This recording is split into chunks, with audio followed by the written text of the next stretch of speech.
Dishies. Come on into my kitchen. I have a little tidbit treat plus an extra little bite for you. So I think I have 11 things here. A couple of these things you might have seen before, at least one of them, that vase in the back there, I know I've shown you before. So all of these things are for sale in my Dotlikesred Etsy shop, which is linked below. And coming soon, I have another tidbit treat, which is mainly mugs. There's some creams and sugars in there too, but I found some mugs, and mugs sell well. They don't sell for a lot of money, but they find their homes. So that's really good. So let me show you what I have. I hope you're all doing really great today. So I have this Westinghouse refrigerator dish. It is in excellent condition. I don't think it's ever been used. There were no signs of it having been used. And you can see the Westinghouse has this little orange peel texture on either side of that domed fin lid, and there's the little Westinghouse logo there. There's no chips or cracks anywhere on it. And again, there's the Westinghouse logo there and the little orange peel on the bottom. I don't know if that just kept it from getting too slippery in the fridge. You know how things collect condensation. I have one like this. Mine is not in as good a shape as this. It has some little chips on the lids, but I use it also to make a large family-size meatloaf. It's perfect for that. It holds 6 cups. So it's rather generous. It's bigger than your standard loaf pan, but really, really nice. I was really happy to find that. So I know that Hall made some refrigerator dishes for Westinghouse. A lot of them looked like this with the thin lid, but they had the nice colors, the nice glazes from Hall. So there's that. And I have this really adorable, I'd say it's maybe 5 inches high canister. It's a little petty point or needle point image. It's not actually, of course. And it's a woman picking some roses or tending to her garden, and it's just really, really sweet. The inside is very clean.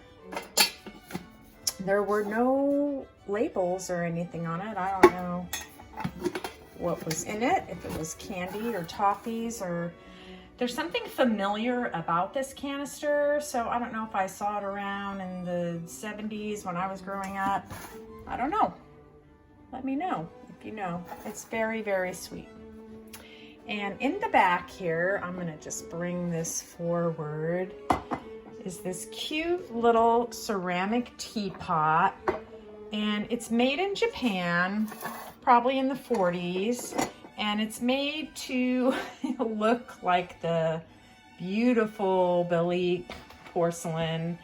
They made a very, very similar teapot, which I think they sell for $100 or so. This was the made in Japan version.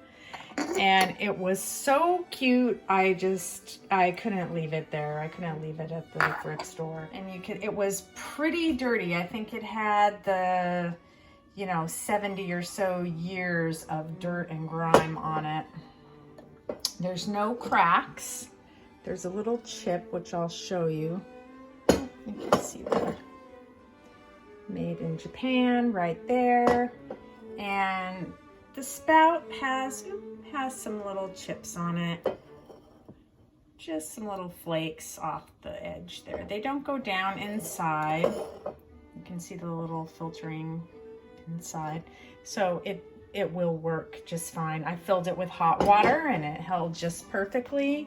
Yeah, it's really, really cute. And if you don't want to pay $100 for Bellique, you can get this vintage made in Japan knockoff in my Dotlikesred Etsy shop for not too much. Can't remember what I have it listed for. And I found this pretty little girl.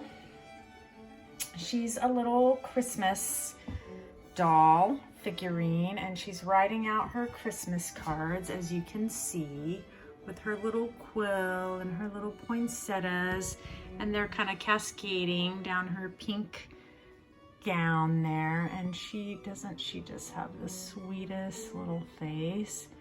She was also pretty dirty when I found her, but I cleaned her up very, very gently. So there's just like on her thumb, on her left thumb, it's not really a chip, it's just a little missing paint there. But she is really sweet, and I always find these with plenty of chips in them, and she was about as good as they come. I don't know who made her. She has this felt on the bottom. I don't know if she came that way or if someone put it on her. But anyway, she is very, very sweet. She may not be listed. I may wait till Christmas for her, but I don't know. I may just put her up now. And then in the back here, this is that little pottery vase I showed you in my last video, I think it was. And I just wanted to show you how nice it cleaned up.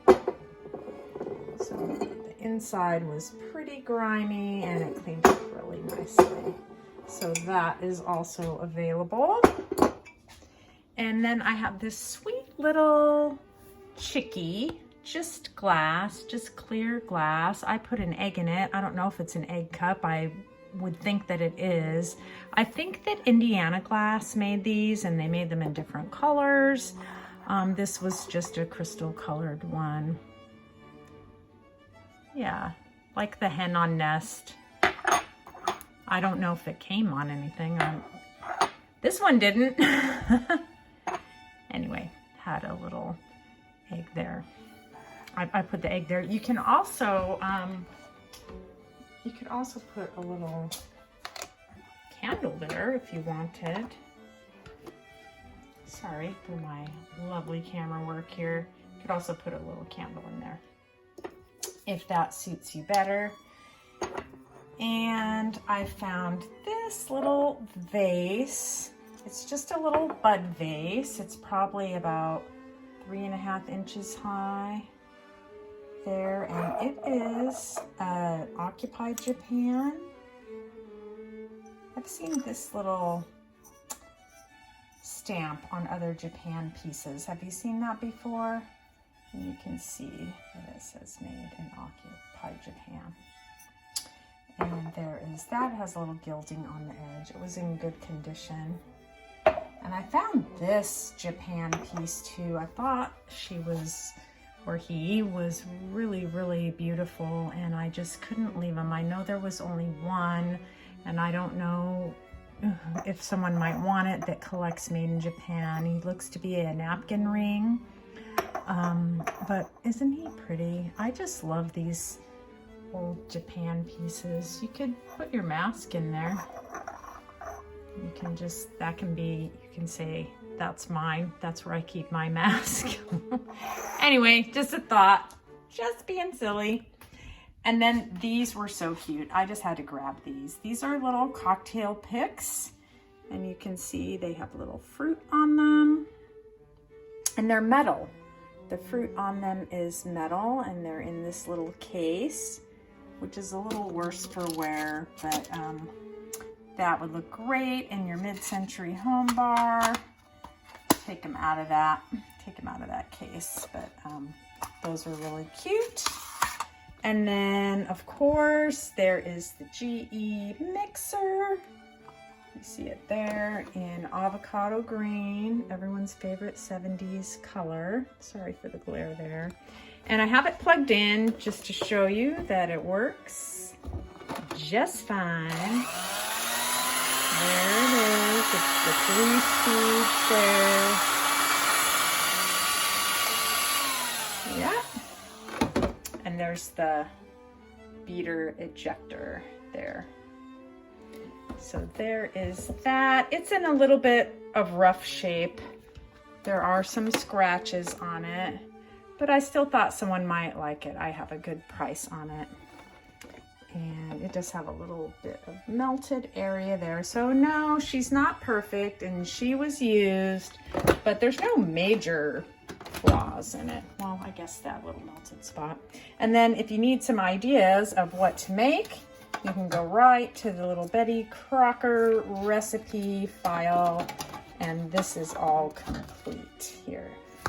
So that's all I have for you. Stay tuned this coming week for my next tidbit treat, which will include mugs. So if you're into that, be sure you check it out. I really appreciate you stopping by. Cheerio and ta!